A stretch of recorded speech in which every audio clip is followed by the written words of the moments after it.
Good evening అండి. రీసెంట్గా ఒక వీడియో చూశాను. యూఎస్ ఫ్రస్ట్రేటెడ్ స్టూడెంట్ అనే ఒక అమ్మాయి తన వీడియోని అప్లోడ్ చేసింది. సో ఆ వీడియో పూర్తిగా చూసిన తర్వాత నాకు అర్థమైందంటే ఆమె ఫ్రస్ట్రేషన్ కారణం ఆమెకి దోమకి నల్లికి డిఫరెన్స్ తెలియకపోవడం. సో ఇండియాలో నల్లులు ఇంతింత లావు ఉంటాయని అవి ఎగిరి ఎక్కడ పడితే అక్కడ కుట్టేస్తాయనేసి ఆమె చెప్పడం జరిగింది. మా ఇండియాలో నల్లులు ఇంతింత లావు ఉండవు, అవి ఎగిరి కుట్టవు, ముందు అది తెలుసుకో.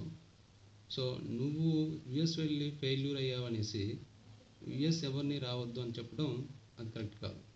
అందులోనూ యుఎస్ ఎవరు రావద్దు దయచేసి అని చెప్తున్నావు అంటే యుఎస్ రావద్దు అని చెప్పే అంత నాలెడ్జ్ కానీ అంత కెపబిలిటీ కానీ నీకు లేదు.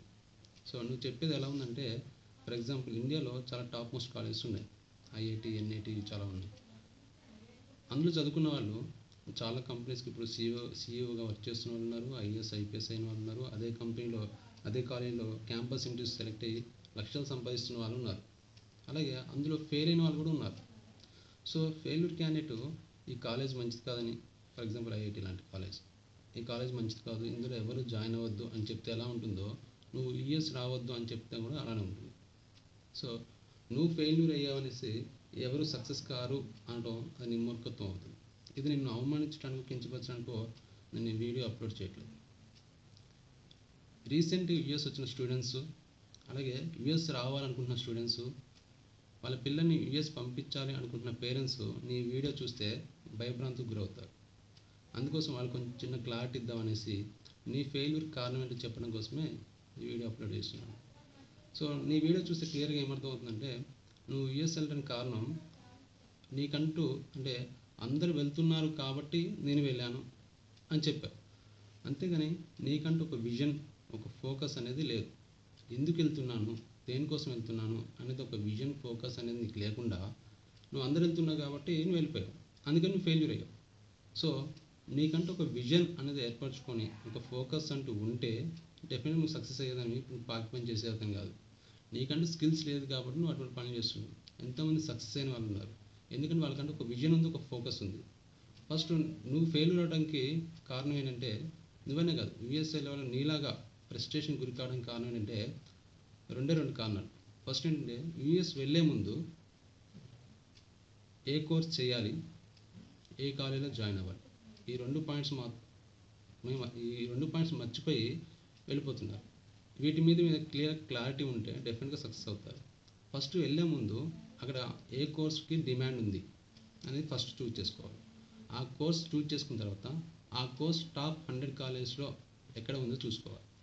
ఈ రెండు కింద సక్సెస్ అవుతే, కోర్స్ అండ్ కాలేజ్ రెండు చూజ్ చేసుకొని మీరు జాయిన్ అయితే డెఫినెట్గా సక్సెస్ అవుతారు, బ్రైట్ ఫ్యూచర్ ఉంటుంది. ఈ రెండు నువ్వు సెలెక్ట్ చేసుకోకుండా అందరూ వెళ్ళిపోయారు కాబట్టి నువ్వు వెళ్ళావు, అందుకని ఫెయిల్యూర్ అయ్యావు. నువ్వు ఫెయిల్యూర్ అయ్యి ఎవరు రావద్దు అని చెప్పడం అనేది కరెక్ట్ కాదు. ఈ రెండు కింద చూజ్ చేసుకున్నట్టయితే నువ్వు కూడా డెఫినెట్గా సక్సెస్ అయ్యేదాన్ని. ఈరోజు ఇలా ఫ్రస్ట్రేట్ అయ్యేదాన్ని కాదు. ఇంకోటి ఏంటంటే,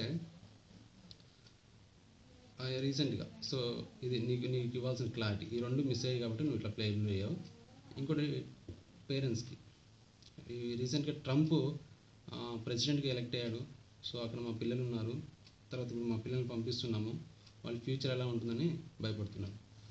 అంటే ప్రతి కంట్రీకి ప్రెసిడెంట్ అయిన తర్వాత వారి యొక్క కంట్రీలో రిఫార్మ్స్ తీసుకురావడం, కొంచెం ప్రక్షాళన చేయడం అనేది కామన్ ఎవరు వచ్చినా సరే. సో ట్రంప్ కూడా అదే చేస్తున్నాడు. సో అంత మాత్రాన మనం భయపడాల్సిన అవసరం లేదు. తను ఏం చెప్తున్నాడు అంటే, ఇల్లీగల్గా ఎవరైతే వచ్చారో వాళ్ళందరినీ వెనక్కి పంపిస్తున్నారు. లీగల్ ఉన్న వాళ్ళకి భయం ఏంటి, ఇల్లీగల్ వెళ్ళే వాళ్ళకి కదా భయం. సపోజ్ ఇండియాలోకి ఇల్లీగల్గా ఎవరైనా వచ్చారనుకోండి, పాకిస్తాన్ నుంచి, ఆఫ్ఘనిస్తాన్ నుంచి, చైనా నుంచి, ఎక్కడి నుంచి వస్తారు, ఇల్లీగల్ వచ్చి ఇల్లీగల్ యాక్టివిటీస్కి పాల్పడుతుంటే ఎవరైనా వెళ్ళగొడతారు. అలాగే అక్కడ ఇల్లీగల్గా ఎవరైనా ఉంటే వాళ్ళని కూడా వెళ్ళగొడతామని చెప్తున్నారు తప్ప లీగల్గా ఉన్న వాళ్ళని వెళ్ళగొడతామని చెప్పట్లేదు ట్రంప్. ఇంకోటి ఏంటంటే, ఇప్పుడున్న H1B వీసా $60,000 1 lakh చేస్తూ ఉంటున్నాడు. సో స్కిల్ ఉన్న వాళ్ళకి డెఫినెట్గా $1 lakh ఎలాగో వస్తాయి, స్కిల్ లేని వాళ్ళకి రావు. ఇంకోటి అంటే $60,000 ఏంటంటే, ఇప్పుడు $60,000 ఉంది, దాన్ని $1 lakh చేస్తున్నాడు. యాక్చువల్లీ అందరికీ ఇప్పుడు $1 lakh $60,000 ఎక్కువ వస్తుంది.